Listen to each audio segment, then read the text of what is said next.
चेंबूरमधून बातमी आहे। चेंबूरमध्ये पिंपळाचं झाड शाळेच्या बसवर कोसळून एका विद्यार्थ्याचा दुर्दैवी मृत्यू झाल्यानंतर आता या ठिकाणी पालिकेकडून झाडांची छाटणी केली जाते। आमच्या प्रतिनिधींनी आढावा घेतलाय, पाहूया।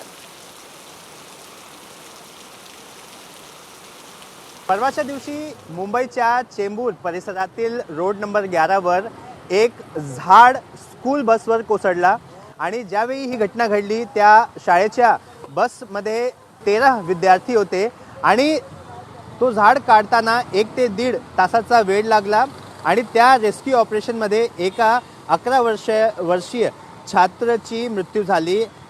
या घटनेनंतर आता आपण पाहू शकतो की BMC ॲक्शन मोडमध्ये इथे दिसत आहेत।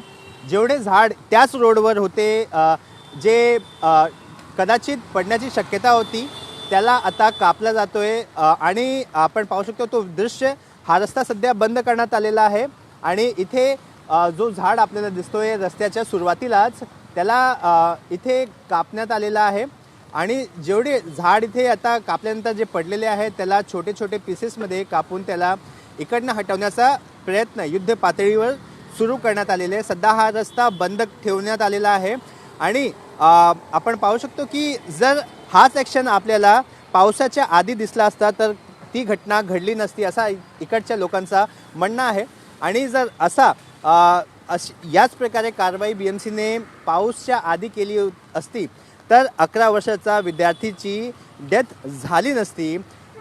सध्या सरकारने या घटनेनंतर काही अधिकाऱ्यांना सस्पेंड केला आहे। कॅमेरा पर्सन दीपेश महाजनसह सूरज ओझा, ABP माझा, मुंबई। ABP माझा, उघडा डोळे बघा नीट।